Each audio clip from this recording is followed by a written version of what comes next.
This is Ed in San Diego, and welcome back to Global TV Talk Show.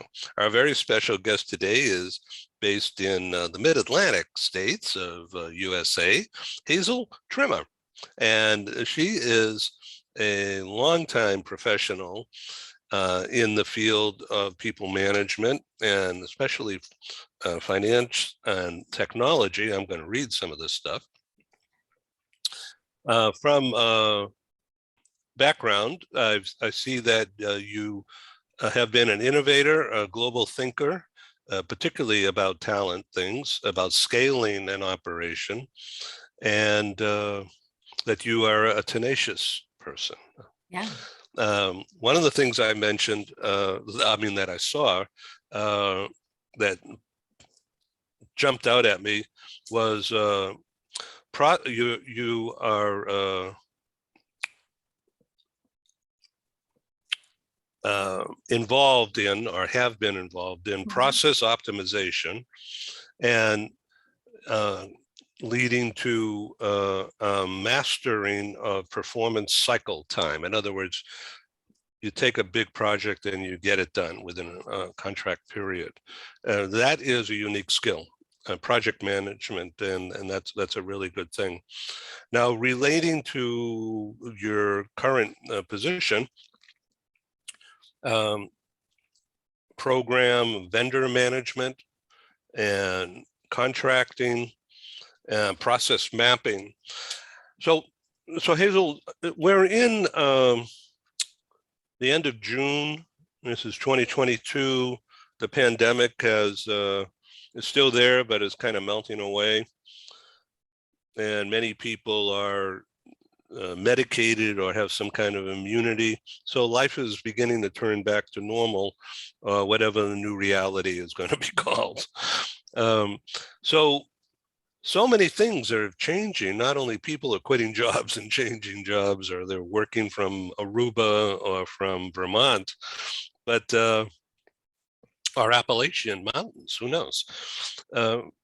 Is RFP the process of in mobility, talent mobility, is the process of RFP acquisition and management, dealing with people?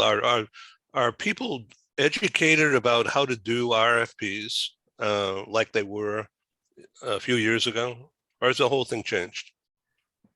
I think it varies by company or industry, right? So I think it's important, it's one area that I try to kind of, in my colleagues in my network, I try to encourage RFPs, and you could do an RFP, and it's request for proposal or request for information for those that are not familiar with the acronyms.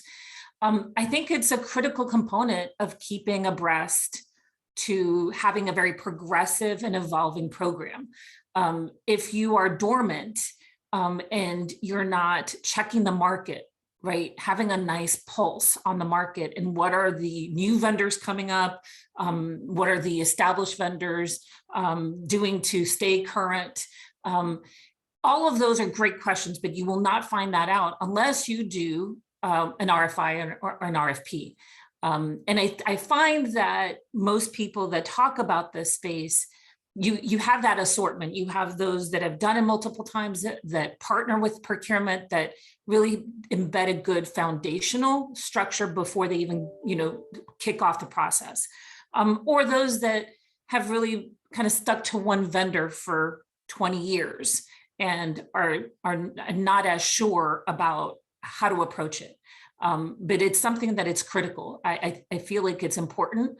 Nobody should be taken for granted.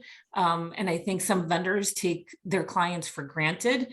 And it's a good pulse check to see if you're doing the right things.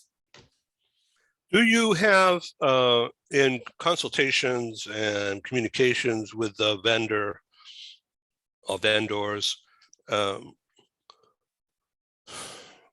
what if you don't like one of the vendor's service providers? Do you take an active role in that, or you just hope for the best? Oh, well, my personal approach is I take an active role in all the 3 services that I provide. And my vendors are an extension of that how that gets delivered. So for me, I take an active approach. I empower the vendors to source and use the sub vendors that best align with their company and their service model and their agreements. But I will be honest with you, Ed, if there's a situation and there's a sub vendor that hasn't handled it correctly, I'm not going to be quiet about it. Well, that's good, because that is risk mitigation. Absolutely. And you're also, nobody that's going through this process or is seeking your services sees the differences or the nuances between all the service providers. They only care that it's one face. They only care that it's, hey, this is the service model that I'm getting. To the end user, the recipient of your services, they really don't care that it's a sub-tier provider of a model that in a service offering. They just want to know that they're in good hands. So it's very important for me when I'm going to RFP that I understand how there's change management and accountability all the way through. And that's a huge component of the series of questions that should go into an RFP when it comes to understanding serviceability across the entire chain. So I'm not asking for names, don't want them, but you vet them. I am assuming this is a question. Do you vet them for their personality, the person who you're dealing with, for their personality, not just their deliverables, because they may have the most terrific app, but the person is kind of like not my cup of tea. So believe it or not, I do encourage those that are going through an RFP to not just think about the actual requirements from a linear perspective, but aptitude, empathy, how they lead, how they talk to each other, how they present themselves. That all has to be also a fit, because how they talk to you is how they're going to talk to the employee, your clients, your entire infrastructure. And so I've always encouraged that you cannot ignore those X factors. Did they work well as a team in the presentation? Did they communicate effectively? How are they working together? Personality does matter because you cannot teach empathy and you cannot contract your way out of lack of empathy. And in our space, you have to have kindness, you have to have empathy, you have to have those other factors embedded, or else you're not going to have good services. Are you finding that, I think I know the answer already, but I want to hear it from you. Are you finding that that the vendors who are female are better suited for what you need done as opposed to male? Now, this is not discriminatory in any way, but it's just like you're talking about some soft issues that are actually really hard dollar issues. And who's going to deliver this? What's the least risk for you? Actually, I have found in my career, every time I've done an RFP, it's really a mixed bag. And even when I hire people, it's a mixed bag of people holding those qualities. And so I don't know if it's women are better at it than men. I think that that's a cop out. I think men are getting a cop out there. I think that both genders have the equal capacity to tap into those X factor traits that are not service deliverables, but impact the service greatly. So to me, it's just as important. So this is what I'll call project management, but that's too old-fashioned a word, but a phrase. But this is an ongoing process, and the stakeholders are not just one person, right? Right. And so many other personalities and needs enter into a successful relationship, isn't that right?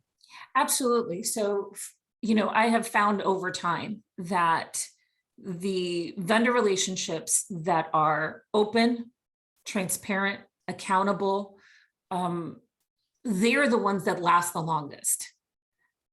quick to respond, attentive. It can be a beautiful relationship, but there are vendors that make a lot of mistakes along the way. And whether it's from the time of RFP or throughout the relationship. And so I'm always giving hints and tips so that relationship could be better and they show up better in an RFP. Because let me tell you, I have a list of pet peeves. So because that's what's happened, life goes on. Right. Right. Yeah. From time of RFP, I'll tell you the things that I look for in particular that's a red flag is vendors who do not answer your questions and Boy, answer something else. that is a red flag. Believe it or not, and I get it, there's probably a proposal writer, which is different than the people that are going to provide the services. There's multiple, aspects, but ultimately I hold the point of contact for that brand accountable to ensure that the responses are truly representative of the intent. And so one of the things that I immediately start getting a red flag on, that's a pet peeve, is if we asked you A, but you chose to answer Z. Yeah, that's stupid, isn't it? Then that says to me that you're not going to listen to me as a client. Right. That says to me that you probably think I'm asking another question that I'm not, which is, well, it sounds like they're out to trick you. Well, that too, right? So either don't dodge the question, answer exactly the question that is being presented. It's such a no-brainer. God. You would think so, but Ed, let me tell you, and I've been through several RFPs. I always get one or two vendors that get deselected because of that. Oh, that's a sure sign because they're testing you. Yeah. Yeah, they're testing us to see if we're going to be a pushover. It's stupid because there's a lot of money involved. It is a lot of money involved. So that's my number one. My number two is overinflating your answer. So, if you've been in the business long enough, you could kind of read through the nonsense and the BS. And you know that what is a kind of like within a range of a typical service response for a specific question, or how are they going to actually manage? How are they actually going to do these extra steps? And are they really needed, right? So that leads to, are they going to be strategic? So as a person that is doing an RFP, you have to balance all of that. How much strategy you want out of the gate, how much partnership you want out of the gate, and are they representing those tones, or are they representing extreme ends and inflexibility in their responses? Most often than not, that's like my second pet peeve, where I see the inflexibility seep in. And most companies want a partner that could be flexible because you're growing, evolving, you're going to RFP for a reason, right? But when you start seeing that inflexibility, that's a red flag, number two. And vendors should be more aware of how they're presenting themselves. Now, do you have a different vendor leader? I don't know what to call it, a vendor leader in Europe and Latin America that's different, who is different from North America? So it's interesting. Depends on the area. So there's mobility tax, there's relocation or an RMC, and then there's immigration. And I will tell you that depending on the scale of your program, depending on how you approach management of your program, you get to tell each one of those how you want your account supported. And in some areas, I could appreciate that they have a regional representation based on the volume and the scale that I'm working with. But in some cases, I just want one point of contact and then let you parcel out and manage internally however you want to parcel out and manage internally. At the end of the day, I don't want to chase multiple people. I want to do one handoff, and it be taken care of. Make your magic work. This is really a good conversation. Would you please come back on next month to go to another level or go to a different topic that's Absolutely. related to this? Absolutely. Happy to join you. I know there's several different topics that we could definitely dive into. Heazel Trimer in North Carolina and Ahmed in San Diego. Thanks for being so normal and being so explanative. That's not a word. I mean, you just describe things as they are, no BS. No BS. And with that, I think we should end this. All right. Thanks. Ciao. Thank you.